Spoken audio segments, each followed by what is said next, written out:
3 straight games on Trundle, and then all Shyvana, so he keeps the Shyvana train going for himself. Holy speed picks going on Cloud9 is fast with their picks and bans. They always have been. I mean, we did bring up that Rengar was the jungler that Meteos and Amazing had been practicing, so they didn't necessarily care if Elise went by the wayside.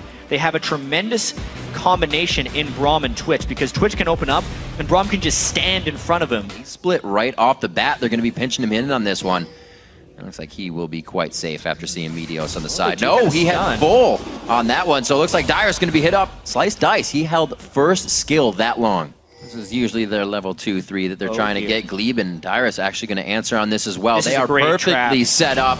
Lemonation throws out the cube. It isn't going to be enough. 1, 2, 3 after the other. High throws himself into the fire, but the whole team has come down. Lemon's a tick away, but he stays alive. Turtle's now here, and that's going to be amazing going down first. Meteos is back and forth. That's going to be his buffs really helping in this fight, but they know they can't help High anymore. And it's kind of like situations as we just viewed in the bottom lane. Wild Turtle pushing balls out. That's usually a balls 1v1 solo situation where he comes up with a kill. Right into Rengar as well. Bjergsen coming to the top lane. They were trying to catch Cloud9 feeling comfortable, and they got what they wanted. The Lantern so close. The Lantern is taken. Turret bent down. There's the Dragon's Descent right into the fight. The crowd control from Bjergsen will be there with the blue buff on the gold cards. Does he have enough time? Draws one out. Pulls the flash from the rest of the team. Bjergsen almost going down. Turns at the last second. There's the fish, High with Chum the Waters, and he comes to clean up on janitor duty. A double kill now onto Glebe, and he's going to try to get himself out of a tight situation here. Dyrus and Amazing, both at 5, are still going to have enough without the ulties. Oh my god, there's the ultimate from Braum. What an amazing play from Cloud9 in the end. Yeah, but if they go to hit this turret, they will be all in on it. So that's actually why High is waiting in the wings with the sweeper, looking for the one-shot. Oh dear, there it is. It's going to be that extra magic damage coming out, and he is able to trickster over the wall. He's going to need some help on this one, though. They do have him quite locked up. Lemonation comes in for a big amount of crowd control, but it's not going to be enough.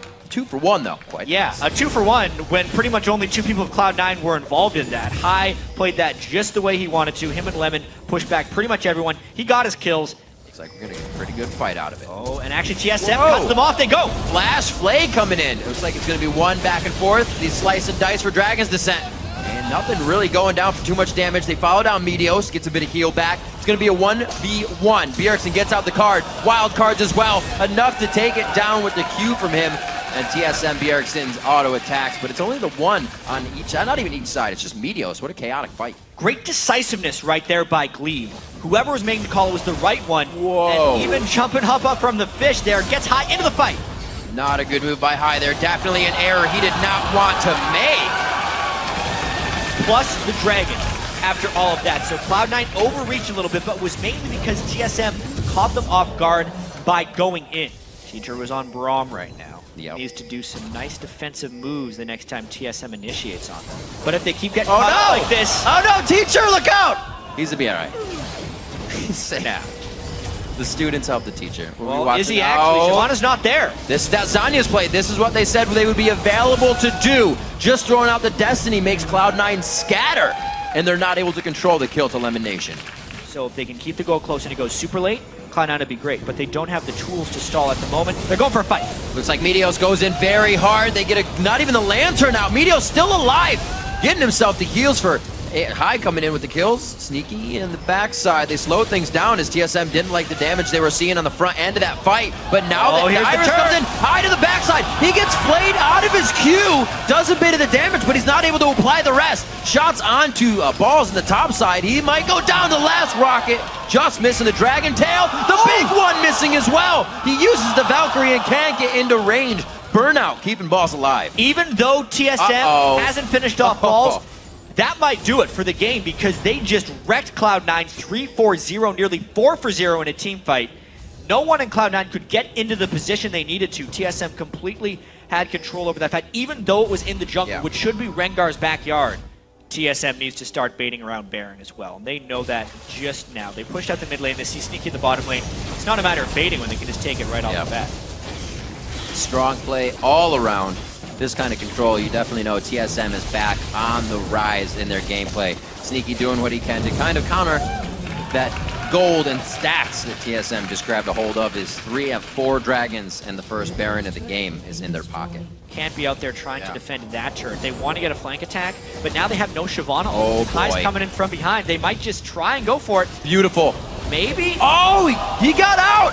Threw it on. He has the Quicksilver Sash for himself. Chum the Waters doesn't do anything here. Bjergsen goes into the Zanyas, and they are still ready to formulate the fight. Already taken down Lemonation. The huge crowd control for the team is down. High is going to try to do what he can now, and I don't think it's going to be enough. Uses the Q to dodge out and kind of do a little bit of a trickster, but it's not going to work. TSM reads it like a book. Try as Cloud9 might, they're just one step behind. A McHale's and a QSS on Wild. Yeah. So good luck. I was wondering what all those getting a circles shark were. to stick on that guy into a corner with the team composition. It's not a bad team composition, Right. but it's just when they fall behind, they don't have much to do.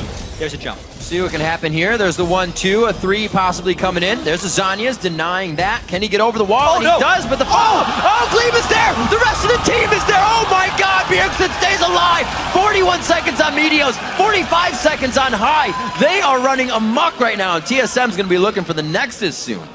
Very vocal players for the team as well. Hopefully Cloud9 keeping their heads in this one. TSM's looking to close out the game quite soon. They have everything they need to continue diving on these turrets.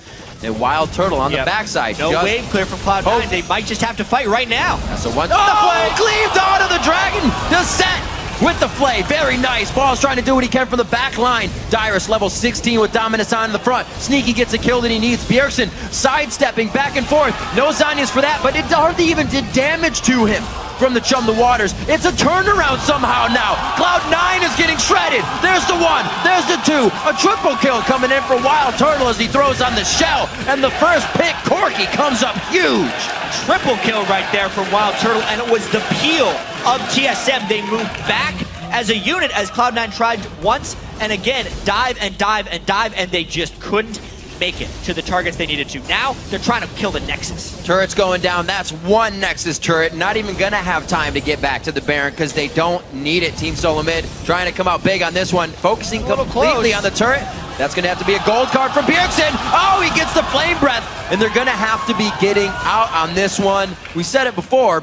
Wild Turtle only got the 4 kills before. Real fast right now and invisible. Uh-oh. There's a repel. Phosphorus comes out for more vision. That's very nice. You can see how scared Meteos was of Wild Turtle right there. He's in a bit of a pickle. Uh-oh. One would say. Uh-oh. There's one. Where's he gonna go? He has to do a lot here. He's gonna Zanyas? Yeah. That was Can he nice. jump back over the wall? Oh, wow. He's not even ready to put out damage himself. Yeah, there wasn't much he could do with 5 people chasing him and the amount of crowd control TSM has. Now with no Nexus turrets, this is looking like Game Riff. Yeah, just in the middle, Bjergsen is 5,000 gold over High by himself. There's quite a discrepancy here between these players across the board in our featured matchup. Oh, no! Wild Turtle versus Sneaky. He walked right past the pink board while trying to get an open. Wild Turtle versus Sneaky, and that's Wild Turtle, to say the least. There's another kill for Turtle coming in. 13, 1, and 5 on the first pick, priority Corky pick, as the rest of the team goes for the Nexus. A 36-minute game as TSM takes down Cloud9 convincingly. And most importantly, they tie them in the standings. Yes, they do. So TSM always sees Cloud9 as their biggest rival here because they've won the last 2 splits and destroyed them in the playoffs. But that win is so important for TSM's confidence. That congratulatory hug as well looked like the old Team SoloMid. Whenever Team SoloMid would have wins lately, they kind of get up and be stressed about it. They wouldn't be able to celebrate that win because it was a hard-fought win. This one was methodical. They went at it, and they knew what they wanted from the get-go. Wild Turtle coming out very strong in the game. And the laning phase for Team SoloMid, a safer laning phase than usual, and it was enough to carry them. And honestly, so much pressure has been on this Team SoloMid team, especially during their struggles, because Amazing and Glee joined a team that is just expected to be one of the best in North America. And because they are on Team SoloMid, they have to be that good immediately.